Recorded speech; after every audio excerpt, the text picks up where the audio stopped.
Tata chemicals limited में था 2006 से और 2018 में मैं यारा फर्टिलाइजर में आ गया था। मैं पिछले 3 साल से प्राकृतिक खेती कर रहा हूँ। प्लान किया हर 10 मीटर पर टिम्बर प्लांट लगाने का, हर 5 मीटर पर फ्रूट प्लांट और मेडिसिनल प्लांट लगाए और जितना इसको तोड़ेंगे उतना ये फूटता जाएगा। तो ऐसी ऐसी चीजें हमने लाने की कोशिश की है फार्म पे। जैसे लाल भिंडी अपने यहाँ लग चुकी है, लाल मूली हमारे यहाँ बहुत चली, और जो हमारे किसान भाइयों के बच्चे अपनी जमीन को छोड़ के जा रहे हैं, तो इसमें ये बिल्कुल भी घाटे का सौदा नहीं है, ये फायदा का सौदा। तो हर समय लाइट नहीं होती तो उसका पानी भी स्टोर करना पड़ता है। तो ये सिस्टम एक सरकार की योजना थी, उसके द्वारा लगवाया था। 1 एकड़ में वर्मी कंपोस्ट का प्रोजेक्ट लगा रखा है हमने। केला लगाया है तो केले की पत्तियां जहाँ पे डाली हैं वहाँ पे केंचुआ ज्यादा डेवलप हुआ है, खाद बहुत अच्छे से बना है। वर्मी नहीं है और हमारे पास वर्मी के ऑर्डर हर समय रहते हैं। ये आपने नाम रखा है कृषि कल्प वर्मी कंपोस्ट, और कीमत की बात आपने बताई।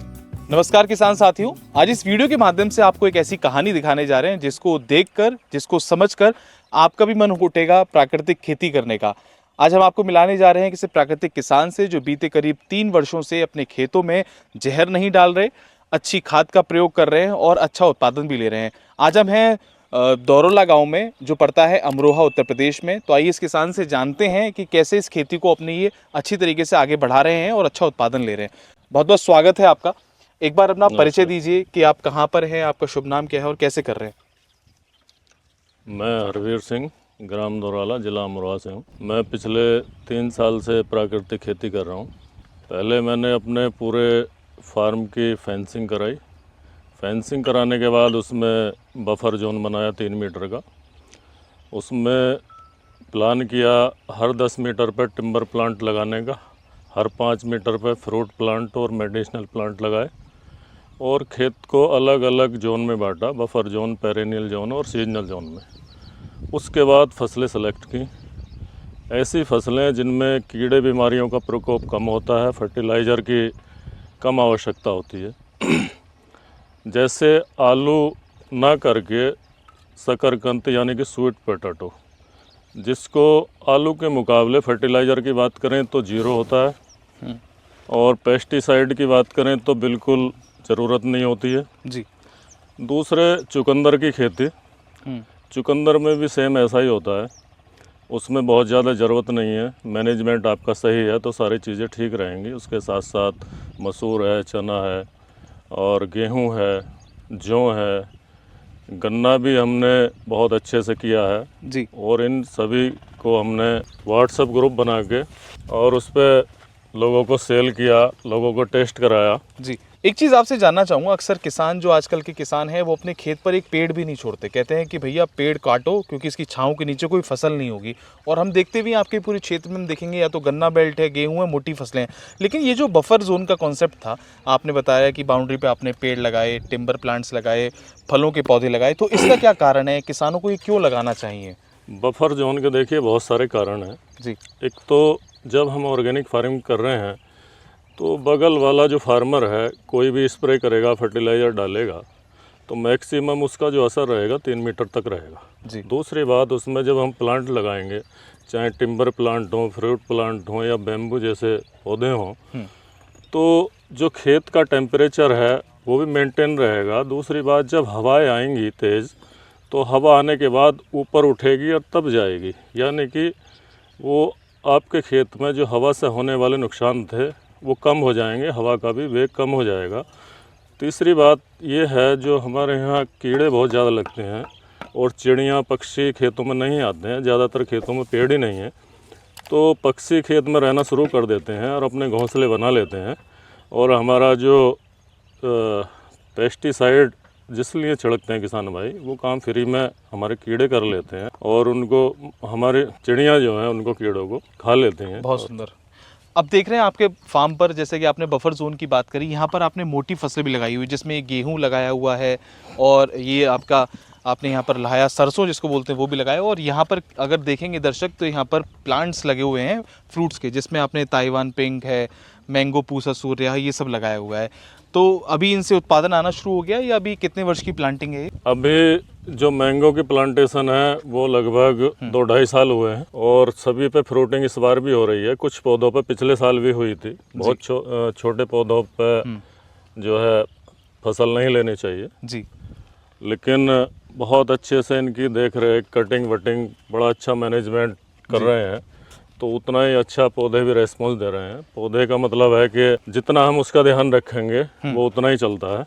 जी, आपने बताया लगभग 3 वर्षों से 3.5 वर्षों से आप यहाँ पे प्राकृतिक खेती कर रहे हैं। इससे पहले क्या यहाँ केमिकल फर्टिलाइजर का प्रयोग होता था? उससे पहले ये ज़मीन हमारी ठेके पर रहती थी। जी, केमिकल फर्टिलाइज़र का तो प्रयोग बहुत ज़्यादा नहीं होता था उस समय भी, हम उनको गाइड करते रहते थे और बहुत सारी चीज़ें उपलब्ध भी कराते रहते थे, लेकिन फिर भी उसको ऑर्गेनिक खेती नहीं कह सकते जो चल रही थी। जी।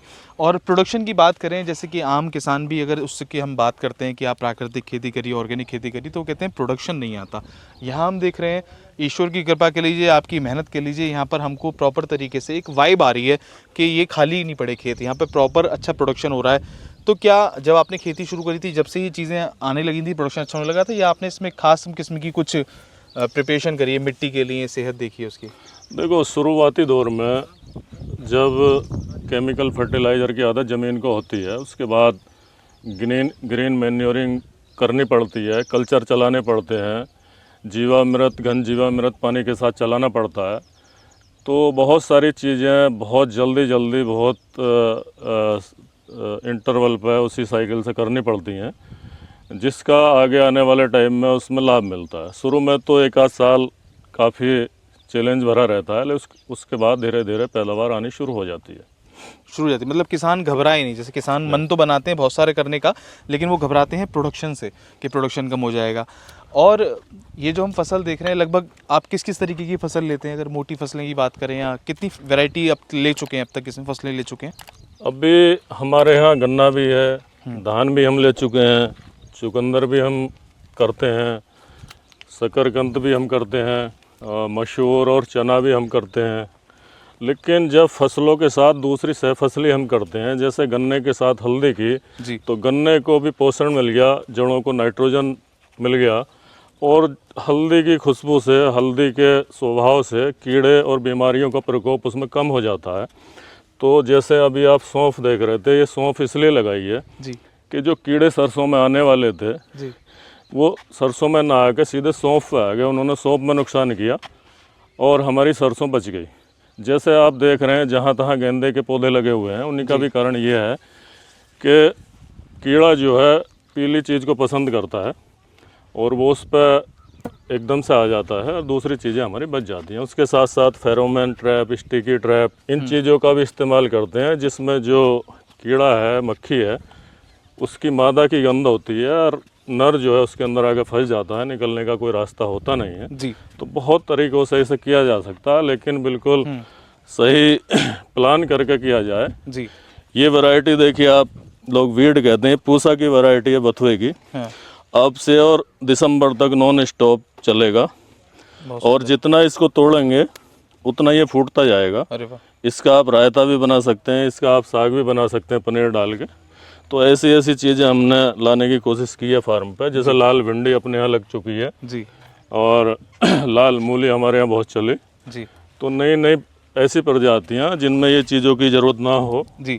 और किसान आसानी से कर सके और अपने किचन गार्डन में भी उसको लगा सके। मैं अपने किसान साथियों को और दर्शकों को ये बताना चाहूँगा कि बेसिकली क्या हर किसी की एक पीड़ा रहती है, तभी जाके, या कोई उसका उद्देश्य रहता है, तभी वो प्राकृतिक खेती की तरफ स्विच करता है, या फिर डेयरी फार्मिंग जिसमें देसी गायों का गौपालन करता है। जब हम आपसे बात कर रहे थे तो आपने बताया कि आपने खुद कई वर्षों प्राइवेट फर्टिलाइजर कंपनी में काम किया, आपकी खुद की एक बहुत ही प्रेरणादायक कहानी है, कैसे आप इस फील्ड में आए, वो भी हमारे दर्शकों को बताइए कि कैसे आपने इस फील्ड में आने का चुनाव किया। मैं पहले टाटा केमिकल्स लिमिटेड में था 2006 से, और 2018 में मैं यारा फर्टिलाइज़र में आ गया था। तो उसमें भी हमने यही देखा, क्योंकि 2006 में हमने NCONF national centre of organic farming से ट्रेनिंग ली थी और किसानों को जैविक तरीके बताते थे और वो बहुत सारे अनुभव थे, बहुत सारे रिजल्ट हमारे सामने आते थे, हम देखते थे। जी।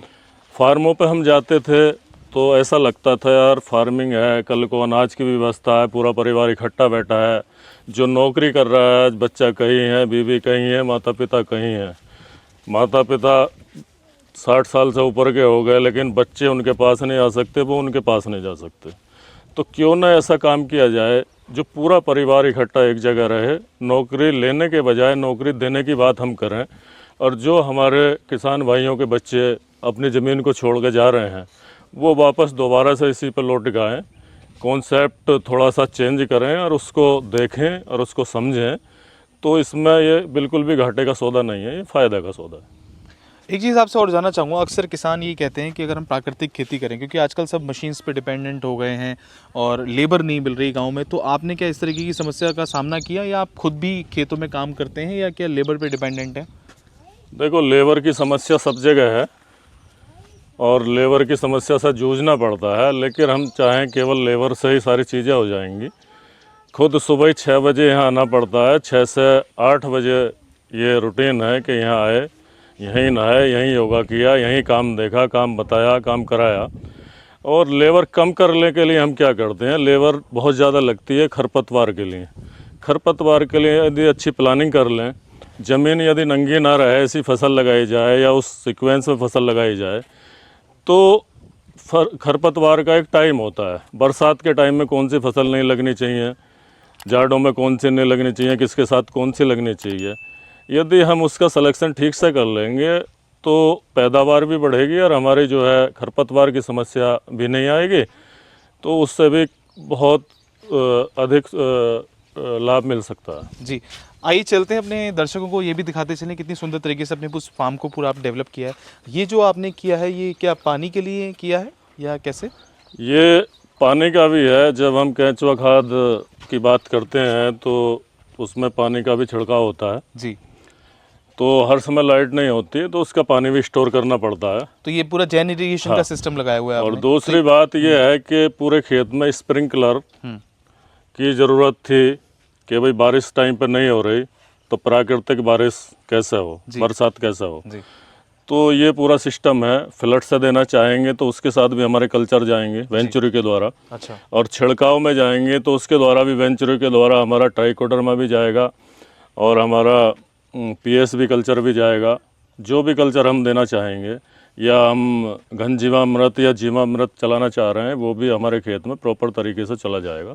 तो ये सिस्टम हमने एक सरकार की योजना थी उसके द्वारा लगवाया था, 90% छूट। और यहाँ देख रहे हैं लगभग कितने एरिया में आपने यहाँ पर ये वर्मी कंपोस्ट का प्रोजेक्ट लगा रखा है? ये लगभग 1 एकड़ में वर्मी कंपोस्ट का प्रोजेक्ट लगा रखा है हमने। अच्छा, उसके बीच में आपने ये प्लांटेशन भी किया हुआ देख रहे हैं, केले लगे हुए हैं, इधर आपका सोलर पैनल भी लगा हुआ है। तो ये इसको क्या होता है, इसको धूप भी नहीं चाहिए और छाया भी नहीं चाहिए जी। बहुत सारी कंडीशन होती है केंचुआ पालन के लिए। तो बहुत तेज़ धूप होगी, हर समय धूप होगी तो भी दिक्कत होगी।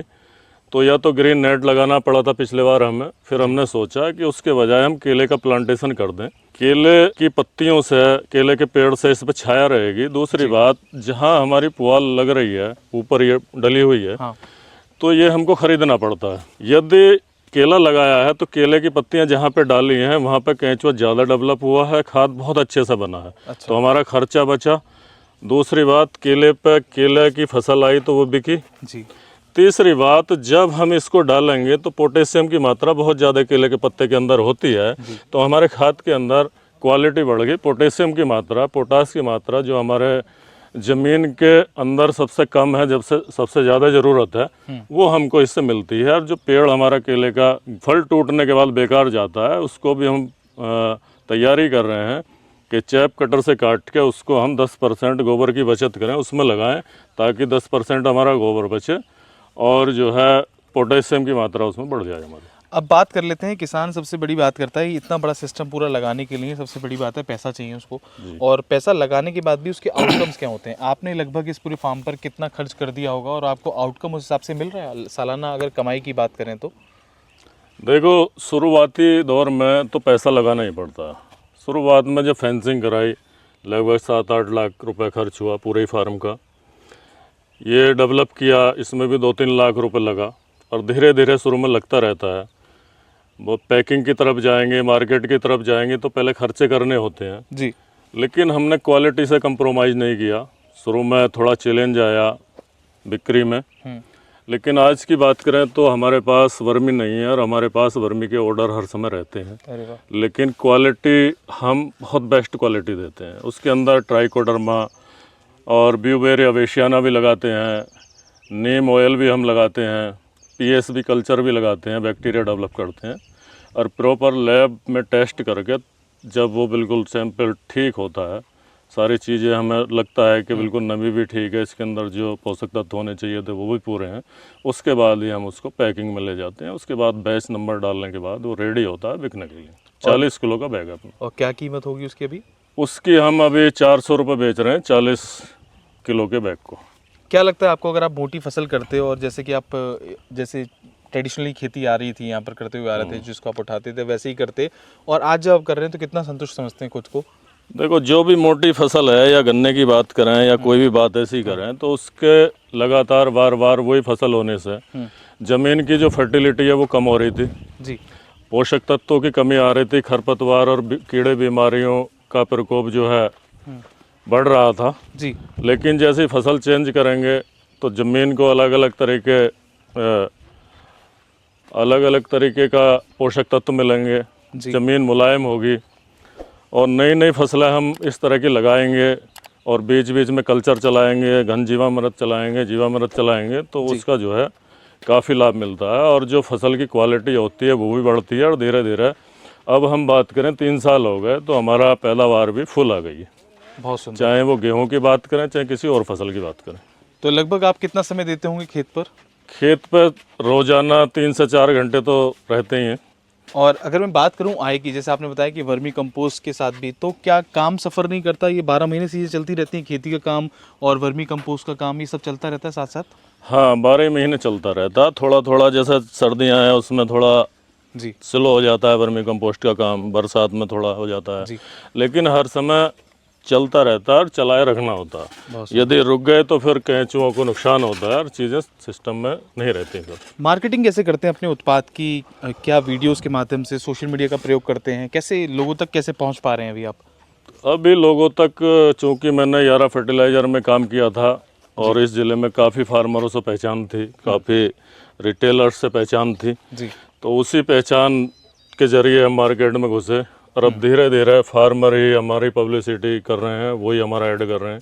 जो एक फार्मर ले जाता है दूसरे लोगों को बताता है कि वहाँ से लाए थे, बहुत रिजल्ट बहुत अच्छे हुए, तो फार्मर टू फार्मर हमारा जो है काफ़ी। तो हम देख रहे हैं यहाँ पर ये जो आपका वर्मी कंपोस्ट का फाइनली उत्पाद ये है आपका, और ये आपकी जो आपने ब्रांड बनाई हुई है वो अगर आप दिखा पाएँ कैमरे पे, ये आपने नाम रखा है कृषि कल्प वर्मी कंपोस्ट जी। तो ये भी पैन इंडिया डिलीवरी कर रहे हैं? कैसे डिलीवरी कर रहे हैं? अभी तो डिलीवरी आसपास ही हमारी इतनी हो रही है कि बाहर की हमें ज़रूरत नहीं है।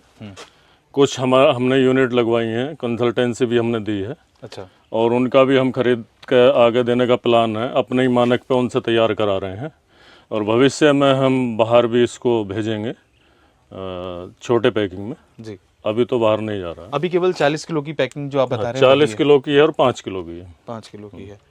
और कीमत की बात आपने बताई? 400 रुपये। 400 रुपये, बहुत सुंदर।